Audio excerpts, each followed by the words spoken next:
Hey guys what's up, this is ये पीयूष गोयल। कैसे हैं आप सभी? I hope you are doing really really fantastic. भाई आज की वीडियो में अपन डिस्कस करेंगे ऑडिट को किस तरह आपको स्टडी करना चाहिए, क्या अप्रोच रहनी चाहिए ऑडिट को पढ़ने के लिए यार। बिकॉज ऑडिट एक ऐसा सब्जेक्ट है यार, देखो बहुत सारा थ्योरी कंटेंट है, थ्योरी ही थ्योरी है, इतने सारे टॉपिक्स हैं, इतने सारे पॉइंट्स हैं, कीवर्ड्स हैं। तो एक राइट अप्रोच ही आपको आपकी ऑडिट की नैया पार लगाएगी। तो भाई आज की वीडियो में यार मैं आपको बहुत सारे टिप्स एंड ट्रिक्स बताऊंगा जो कि आपको बहुत यूजफुल होगी ऑडिट को पढ़ने के लिए। सो वीडियो को एंड तक देखना, और अगर चैनल पर नए आए हो तो चैनल को सब्सक्राइब कर दो यार।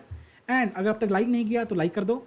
और अगर तुम्हें कोई भी टिप, लाइक मैं तुम्हें मल्टीपल टिप्स एंड ट्रिक्स बताऊंगा, अगर उनमें से तुम्हें एक भी टिप अच्छी लगी ना यार कि यार ये टिप जो भाई ने बताई है वो हमें बढ़िया बड़ी सही लग रही है यार, वो हमारे बहुत काम आने वाली है, तो डेफिनेटली गाइज मेरे को कमेंट करके बताना, अपन को भी थोड़ी मोटिवेशन मिलेगी। चलते हैं भाई सीधा वीडियो की तरफ। तो देखो यार, सबसे पहला काम जो तुम्हारा है वो है सीक्वेंस। भाई जिस सीक्वेंस में तुम अपने चैप्टर्स को रिवाइज करने जा रहे हो वो सीक्वेंस बहुत बहुत बहुत मैटर करता है। होता पता है क्या है, जब हम किसी सब्जेक्ट को सबसे पहली बार पढ़ने जा रहे हैं, लाइक तुम्हारी क्लासेस कंप्लीट होगी पूरी की पूरी, अब तुम फर्स्ट टाइम उसको रिवाइज करने जा रहे हो उस सब्जेक्ट को, ठीक है। मैं ऑडिट की एग्जाम्पल ही ले लेता हूँ, चलो हम ऑडिट की बात करें, ऑडिट की बात ही करेंगे। तुम्हारी ऑडिट की क्लासेस कंप्लीट हो गई, तुमने ऑडिट को पढ़ना स्टार्ट किया, ठीक है। अब होता है क्या है, स्टार्टिंग में जो तुम्हारा एंथुसियाज्म लेवल होता है ना, तुम्हारे अंदर जो जोश होता है वो बहुत हाई होता है, अलग ही लेवल पे होता है। बस बस मेरे को नोट्स दे दो, बस भाई मेरे को बुक्स दे दो, नोट्स दे दो, क्वेश्चन बैंक दे दो, मैं ऑडिट को पूरा का पूरा खत्म कर दूंगा, बस मेरे को ऑडिट पढ़ना है, ऑडिट ही पढ़ना है। मतलब इतने जोश में होते हैं हम, और हमें ये भी रियलाइज़ नहीं होता कि जो हम टॉपिक जो या हम ऐसे पढ़ रहे हैं उसकी एग्जाम में वेटेज कितनी है। फ्रीक्वेंटली बहुत बार होता है ऑडिट में, तो यार लाइक इतना देखो सिलेबस है, इतने सारे स्टैंडर्ड्स हैं, इतने सारे टॉपिक्स हैं, ठीक है, उनमें भी कितने सारे पॉइंट्स हैं। होता क्या है कि यार हम कई बार क्या करते हैं, अपने मेजॉरिटी एफर्ट्स उन टॉपिक्स के ऊपर लगा देते हैं जिनके एग्जाम में वेटेज उतनी नहीं होती। आई जस्ट वॉन्ट टू से study smart over hard work. सबसे पहले क्या करो, अपना थोड़ा एनालिसिस करो कि यार ये चैप्टर्स जो हैं ये काफ़ी फ्रीक्वेंटली एग्जाम में पूछे जा चुके हैं, इनकी वेटेज हमारे एग्जाम पॉइंट ऑफ व्यू से काफ़ी ज़्यादा है, तो उस तरीके से अपनी ऑडिट की रिवीजन को स्टार्ट करो। मैंने you are studying the audit, एक सीक्वेंस ड्राफ्ट करो अपना कि यार ये हमारा एबीसी एनालिसिस है, इसके हिसाब से ये ए कैटेगरी टॉपिक्स हैं, बी कैटेगरी टॉपिक्स हैं, and the other C category topics. Accordingly अपनी स्टडी को स्टार्ट करो, अपने एफर्ट्स को सही डायरेक्शन में लेके जाओ। सेकेंडली भाई जो तुम्हारा सेकंड पॉइंट है ये मैटर करेगा तुम्हारी सेकंड रिवीजन के टाइम पे। मतलब तुमने एक बार अपनी ऑडिट की रिवीजन कंप्लीट कर ली, फर्स्ट टाइम तुमने अपना पूरा का पूरा syllabus, entire syllabus of audit revise कर लिया, अब तुम प्रोसीड कर रहे हो अपनी सेकंड रिवीजन की तरफ। भाई मेरे सेकंड रिवीजन के टाइम पे क्या करना, अब देखो तुम्हारे पास एबीसी एनालिसिस है, बिल्कुल ऐसा। अब लेट्स सपोज तुम एक कैटेगरी टॉपिक को सबसे पहले कर रहे हो, जो कि करना भी चाहिए, उनकी वेटेज ज़्यादा एग्जाम में। अब सपोज लाइक ऐसे 540 है, मैं एग्जाम्पल ऐसे 540 की ले रहा हूँ भाई, ऐसे 540 है। अब ऐसे 540 में भी क्या करना, तुम्हें पता है कि एक कैटेगरी टॉपिक है, इंपॉर्टेंट टॉपिक है। अब ऐसे 540 में भी क्या करना, उन टॉपिक्स को सबसे पहले पढ़ना जो इंपॉर्टेंट है, मतलब इंपॉर्टेंट चैप्टर के भी इंपॉर्टेंट टॉपिक्स को सबसे पहले पढ़ना। First study the topics that hold the highest weightage. Let's suppose ऐसे 540 में से अगर तुम्हें लग रहा है कि यार एक कंसेप्ट है, वो फ्रीक्वेंटली ऐसे हमें एग्जाम में पूछती आ रही है, पास्ट टाइम तुमने एनालाइज किया, प्रीवियस से पेपर देखे, एमटीबीज देखे, आरटीबीज देखे, तुम लग रहा है कि ऐसे 540 में से भी ये टॉपिक जो है वो ऐसे काफ़ी फ्रीक्वेंटली एग्जाम में पूछती है, तो उस टॉपिक को सबसे पहले भी कवर करो, उसके बाद रेस्ट ऑफ द टॉपिक्स को कवर करना। समझ पा रहे हो? मतलब इंपॉर्टेंट के भी भाई इंपॉर्टेंट टॉपिक को हम सबसे पहले कवर करेंगे। बस वही हमारा फंड है भाई, जब हम किसी चीज़ को स्टार्ट करते हैं स्टार्टिंग में हमारा जोश बहुत हाई होता है, एंड आई जस्ट वांट कि जो हमारे एफर्ट्स हैं, जो हमारे स्टार्टिंग के एंथुसियाज्म है, वो बिल्कुल सही डायरेक्शन में लगे। आई होप तुम लोग मेरा पॉइंट समझ गए होगे। चलते हैं भाई अपने थर्ड पॉइंट की तरफ। Your note should be concise enough. सबसे बहुत जो मैटर करती है चीज़ सीक्वेंस के साथ साथ, वो है तुम्हारे नोट्स। भाई जो भी तुम मटेरियल रेफर कर रहे हो, यार देखो जो भी तुम लोग स्टडी मटेरियल अपना रेफर कर रहे हो, चाहे वो किसी फैकल्टी के नोट्स हैं, चाहे तुम्हारे खुद के नोट्स हैं, चाहे आईसी मॉड्यूल हैं, कुछ भी है, जिस भी बुक से तुम लोग पढ़ रहे हो, राइट, यार मेक श्योर कि वो नोट्स ऐसे हों, इतने कंसाइज हों कि तुम ईजिली उनको रेफर कर सको लास्ट 1.5 डेज में। बिकॉज मेरे भाई अल्टीमेटली जो हमारी ये गेम है ना, जो हम सारी की सारी मेहनत कर रहे हैं, पढ़ाई कर रहे हैं, वो बहुत मैटर करती है कि हम 1.5 डेज में कैसे परफॉर्म करते हैं। तुमने लाइक लास्ट 6 to 7 मंथ्स में बहुत मेहनत की, 3-4 महीने हो गए, 6 महीने हो गए, तुमने बहुत पढ़ाई कर रहे हो, बट अगर तुम 1.5 डेज में अच्छा परफॉर्म ना कर पाए तो हमारी वो 6 महीने की मेहनत भाई सारी की सारी वेस्ट है। सो मेक श्योर कि जो तुम्हारे नोट्स हैं क्या वो ऐसे हैं, क्या वो इतने कंसाइज हैं, इतने प्रिसाइज हैं कि तुम ईजिली उनको 1.5 डेज में कवर कर जाओ। Make sure that. अगर तुम्हें लग रहा है कि यार हमारे नोट्स इतने कंसाइज हैं, then go head, back on. But अगर तुम्हें लग रहा है कि यार हमारे नोट्स जो है वो कंसाइज नहीं है, मैं इनको 1.5 डेज में कवर नहीं कर पाऊंगा, so guys make your own notes. या तो अपने नोट्स बना लो, एक अपनी नोटबुक उठाओ, अपनी समरी बना लो। लाइक एक ऐसे उठाया, ऐसे 500 है, ये ऐसे 530 है, 540 है, कोई भी ऐसे है, उसकी कोई भी टॉपिक है लगाओ, और चल एथिक्स लगा लो, ठीक है। अगर सी एंटर की बात करूँ, कोई भी टॉपिक लगा लो यार, तुम लोग ऑडिट स्ट्रैटेजी लगा लिया, ठीक है। तो उस चैप्टर के अपने नोट्स बनाओ कि यार मेरे को ये टॉपिक इंपॉर्टेंट लग रहे हैं, ये मैं एग्जाम के 1.5 में रेफर करके जाऊँगा। या अगर तुमने वो भी नहीं करना तो तुम एक और बढ़िया चीज़ क्या कर सकते हो, जो मैं भी करता था, हाईलाइटर्स एंड स्टिकी नोट्स। भाई मेरे जो भी तुम मटेरियल रेफर कर रहे हो, ठीक है ना, कोई भी नोट्स जिस नोट से तुम लोग करंटली पढ़ रहे हो अपना ऑडिट को, उसी नोट्स में भाई हाईलाइटर्स को इस्तेमाल करो। एंड तुम्हारा ब्रह्मास्त्र, तुम्हारा रामबाण, sticky notes. Sir sticky notes को बहुत बहुत इस्तेमाल करो अपने पढ़ाई करते हुए।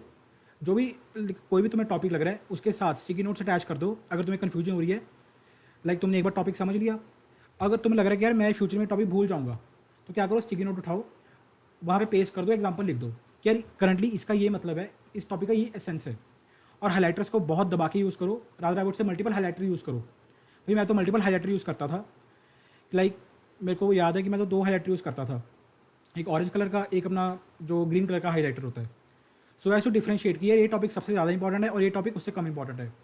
तो ये तुम्हारे ऊपर है, तुम किस तरह हाईलाइटर्स को यूज़ कर रहे हो, बट हाईलाइटर्स को यूज़ करो सो दैट तुम लोग जब 1.5 डेज में रेफर करो नोट्स को, तो सिर्फ और सिर्फ तुम वो हाईलाइटेड पॉइंट्स से पढ़ के जाओ, और उन हाईलाइटेड पॉइंट्स को पढ़ के ही तुम्हारा पूरा पूरा टॉपिक ऐसे कवर हो जाए। नेक्स्ट इज भाई focus on keywords rather than memorising the long lines. देखो ये वाला जो स्पेसिफिकली पॉइंट है, ये सी एंटर लेवल की ज़्यादा मैं फोकस से बताना चाहूँगा, बिकॉज देखो सी फाइनल लेवल का जो स्टूडेंट है उसने ऑलरेडी सी इंटर लेवल पर अपना ऑडिट का एग्जाम दिया है, ऑडिट ऑलरेडी वो पढ़ चुके हैं सी इंटर लेवल पे, तो उसको पता है कि एग्जाम में किस तरह अप्रोच करना ऑडिट को, ठीक है। उसको पता है कि कीवर्ड्स की इंपॉर्टेंस क्या है। That guy very well know कि यार कीवर्ड्स की क्या इंपॉर्टेंस होती है हमारे एग्जाम में, राइट। सी इंटर वालों मेरी बात ध्यान से सुनना, तुम्हारे लिए स्पेसिफिकली पॉइंट है। अगर तुम किसी टॉपिक को अप्रोच कर रहे हो, ठीक है, लाइक रिस्क असेसमेंट लगा लो, अगर लिखे पढ़े हैं, एक बार तुम्हारे टॉपिक है लिखा हुआ है कि बेनिफिट्स ऑफ रिस्क असेसमेंट, तो बहुत सारे पॉइंट्स हैं, राइट।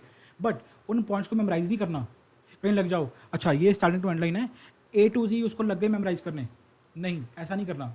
फाइनल वालों तुम भी सुन लो, कई बार तुम भी ऐसे ही करने लग जाते हो, ए टू जी उसको मेमोराइज नहीं करना, सिर्फ और सिर्फ की वर्ड्स के ऊपर फोकस करना है कि यार वो जो बेनिफिट लिखा हुआ है उस स्पेसिफिकली बेनिफिट के पॉइंट में कौन सा कीवर्ड है, कीवर्ड्स को हाईलाइट करो, स्टिकी नोट्स को यूज़ करो, मेमोराइज करो और अपना आगे बढ़ते रहो। Next point, memory techniques, mnemonics and audios. Sir audit एक ऐसा सब्जेक्ट है, थ्योरी ही थ्योरी, थ्योरी ही थ्योरी। ऑडिट को मैं मैं जब भी ऑडिट को सोचता हूँ ना, तो मेरे मन में एक ओशन आ जाता है, एक बड़ा सारा समुंदर है ऑडिट, ठीक है, जिसमें बहुत सारे पॉइंट्स हैं, बहुत सारे स्टैंडर्ड्स हैं, बहुत सारे टॉपिक्स हैं और बहुत सारे कीवर्ड्स हैं। पता ही नहीं कितने सारे कीवर्ड्स हैं भाई, कितना याद करें, पर देखो याद तो करना पड़ेगा, बिकॉज भैया जब तक तुम मेमोराइज नहीं करते तब तक एग्जाम में लिखोगे कैसे, और जब एग्जाम में लिखोगे नहीं तो नंबर कैसे आएंगे एग्जाम में, क्वालिफाई कैसे करोगे तुम लोग, ठीक है। तो यार मेमोरी टेक्निक्स को यूज़ करो, निमोनिक्स बनाओ अपने। आई वुड से कि किसी के निमोनिक रेफर करने की जगह अपने खुद के निमोनिक बनाओ, वो ज़्यादा अपने इफेक्टिव होते हैं, बिकॉज वो तुमने खुद ने बनाए हैं, ठीक है ना। किसी के बनाए हुए निमोनिक की पहले अपने खुद के टेक्निक्स यूज़ करो, मेमोरी टेक्निक्स या निमोनिक बनाओ, ताकि वो तुम्हें खुद को ईजिली मेमोराइज हो। और ऑडियोज़, ये मैं बहुत यूज़ करता था अपने सी फाइनल लेवल के टाइम पे। मैं जब किसी टॉपिक को अप्रोच करता था ऑडिट पढ़ते हुए, और मेरे को लग रहा है ये टॉपिक बहुत मुश्किल लग रहा है मेरे को, तो मैं उसकी एक मेमोरी टेक्निक बना ली मैंने, ठीक है। अब होता क्या है कि अगर तुम लाइक मेमोरी टेक्निक ईजिली बना पा रहे हो उसको, या तो उसको पेन डाउन कर लो स्टिकी नोट पे, या उसके साथ ही लिख लो, या ऑडियोज तुम यूज़ कर सकते हो। मैं क्या करता, किसी टॉपिक को पढ़ के क्या करता था, अपने मोबाइल का रिकॉर्डर ऑन किया, रिकॉर्डर पे भी सारी की सारी बातें रिकॉर्ड कर ली कि अच्छा अगर ये बेनिफिट्स हैं तो पहले बेनिफिट ये होगा, चलो बैंक ऑडिट लगा लो, अगर बैंक ऑडिट है तो हम बैंक ऑडिट में हमारे क्या क्या प्रोसीजर होते हैं अगर हम कैश को वेरीफाई कर रहे हैं, ठीक है, अच्छा पहले ये चीज़ चेक कर ली, फिर वो चीज़ चेक कर ली। तो बेसिकली एक ऑडियोज़ को यूज़ करो, ताकि जब तुम अपनी वॉक पे जा रहे हो और तुम लोग अपने एयरपॉड्स पे गाने सुन रहे हो, रिलैक्स कर रहे हो, तो यार अपनी प्लेलिस्ट में एक आधी ऑडियो ये भी ऐड कर लेना, सो दैट तुम्हारा वॉक करते हुए भी तुम्हारा प्रोडक्टिव वॉक हो, तुम्हारी वॉक भी थोड़ी प्रोडक्टिव हो जाए। अब ये तुम्हारे ऊपर है, तुम लोग किस तरह ऑडियोज़ को यूज़ करते हो यार। टेक्निक मैंने तुम्हें बता दी, मैं तो खैर बहुत यूज़ करता था इस ऑडियो टेक्निक को यार, उठते बैठते सोते जागते यार, जब एयरपॉड्स लगे हुए हैं तो प्लेलिस्ट में साथ साथ एक ऑडियो भी चला ली, और साथ ही साथ मेरा कंसेप्ट भी रिवाइज हो गया। Next point, study smart not hard. Sir smart work का ज़माना है ये, हार्ड वर्क का ज़माना नहीं है। क्यू एंड अप्रोच होता है क्या यार, ऑडिट की अगर मैं बात करूं तो बहुत सारे ऐसे हैं जिनका अगर तुम पास्ट ईयर एनालिसिस करोगे, अगर तुम देखोगे पास्ट ईयर ट्रेंड हमारा क्या चल रहा है अटैम्प्ट्स का, तो कई ऐसे ऐसे हैं जिनमें पिछले लास्ट 5-6 अटैम्प्ट से आईसीआई ने कोई क्वेश्चन ही नहीं पूछा, कोई क्वेश्चन नहीं पूछा, बिल्कुल चुप है आईसीआई, ठीक है ना। अब होता है क्या, देखो उन ऐसे में लाइक मैं कह रहा हूँ, अगर तुम्हारे अटैम्प्ट में क्वेश्चन पूछ भी ले तो ऐसा थोड़ी कि 15-20 मार्क्स का क्वेश्चन पूछ लेगी इंस्टीट्यूट, सीधा 4 मार्क्स का पूछ लेगी, 5 नंबर का पूछ लेगी क्वेश्चन, हद से ज़्यादा इतना ही है। सो इन चैप्टर में क्या होता है, जो तुम्हें लग रहा है कि बिल्कुल ये लाइक ये है C category topics, these are C category topics. तो अगर सी कैटेगरी टॉपिक्स को तुम क्या करना है यार, तुम लोग फॉलो कर सकते हो Q and approach, question answer approach. कहाँ यार, देखो तुम उन सी कैटेगरी टॉपिक्स को इतना ज़्यादा पढ़ोगे, स्टार्टिंग से लेकर एंड तक पढ़ोगे, बार बार रिवाइज करोगे, कोई ये सब बिल्कुल ही फालतू का टाइम वेस्ट होगा तुम्हारा, ठीक है ना। तुम लोग क्या करो, क्यू एंड अप्रोच फॉलो करो। जो तुम्हारे उस चैप्टर के क्वेश्चन हैं, चाहे आईसीएम मैट के क्वेश्चन हो या फिर अपने एमटीपी आरटीपीएस के क्वेश्चन हो या फिर हमारे प्रीवियस ईयर के क्वेश्चन हैं, जो कि अगर 4-5 अटेम्प्ट पहले भी कोई क्वेश्चन पूछा हुआ है तो वो तुम्हारा क्वेश्चन हो गया, उनको बस तुम लेकर गो थ्रू करके चले जाओ, तुम्हारा काम बन गया। And in the end one of the most another important point, test series. भाई मेरी बहन, ये सारे के सारे जो अपन ने टिप्स डिस्कस किए हैं, ये सारे के सारे टिप्स, ये सारी की सारी तेरी मेहनत बिल्कुल ही वेस्ट हो जाएगी अगर तूने एग्जाम के पहले टेस्ट सीरीज नहीं दी, rather I would say multiple test series attempt नहीं की। बिकॉज टेस्ट सीरीज में जब तुम क्या करोगे, रिटन प्रैक्टिस करोगे, तुम्हारे सामने क्वेश्चन पेपर होगा, तुम्हारे सामने क्वेश्चन पेपर नहीं होगा, इनफैक्ट तुम्हारे सामने उस क्वेश्चन पेपर में मल्टीपल टॉपिक्स के क्वेश्चन होंगे, तुम्हारा दिमाग पैरेलली रन करेगा। अच्छा ऐसे 520 भी है, ऐसे 210 भी है, एसक्यूसी भी है, एथिक्स भी हैं, ये वाला शेड्यूल भी है, ये वाला क्लॉज भी है, ये ड्यू डिलिजेंस का पॉइंट आ गया, ये ऑडिट स्ट्रैटेजी का पॉइंट आ गया, ये एनबीएफसी का पॉइंट आ गया, बैंक कॉल का पॉइंट आ गया। मतलब तुम्हारे जो दिमाग है वो पैरेलली पहली बात तो रन करना स्टार्ट करेगा कि यार मेरे को किस तरह पैरेलली सोचना है, वो तुम्हें बहुत हेल्प करेगा उस चीज़ को। सेकेंडली तुम्हारी जो सेकंड पॉइंट है, तुम्हारा जो रिटन राइटिंग स्पीड है वो एनहांस होगी। एंड थर्ड इंपॉर्टेंट थिंग क्या है भाई, जो तुम्हारे वीकर एरियाज़ हैं जहाँ पे तुम लैग कर रहे हो, वो तुम्हें तभी पता लग पाएंगे जब तुम अपनी टेस्ट सीरीज को अटेम्प्ट करोगे, तुम्हें तभी पता लगेगा कि यार these are the areas where I need to improve. So make sure guys, study पूरा अपना सिलेबस को रिवाइज करने के बाद तुम अपने टेस्ट सीरीज को अटेंड कर रहे हो, ये बहुत इंपॉर्टेंट एस्पेक्ट है तुम्हारे प्रिपरेशन का। तो जी इसी के साथ अपन की ख़त्म होती है हाउ टू स्टडी ऑडिट की वीडियो। आई होप तुम लोगों को वीडियो अच्छी लगी होगी यार, तुमको ये टेक्निक्स यूज़फुल लगी होंगी। मैं तो ये सारी की सारी टेक्निक्स भी यूज़ करता था अपने टाइम पे, इनफैक्ट कई टेक्निक्स ऐसी भी थी यार जो मैंने ढंग से यूज़ नहीं की। लाइक मैं सीक्वेंस को ज़्यादा नहीं फॉलो करता था, मेरे को था कि यार मेरे को 100% कवरेज करनी है ऑडिट के सिलेबस की, बट ऐसा नहीं हो पाता। बाद में बंदा रियलाइज़ करता है कि यार मैंने गलत कर दिया, मेरे को एबीसी एनालिसिस फॉलो करना चाहिए था, एंड सो ऑन, राइट। बाकी मैंने नोट्स भी अपने ज़्यादा कंसाइजली नहीं बनाए थे, तो मेरे को 1.5 डेज में रिवाइज करने में बहुत दिक्कत आई थी।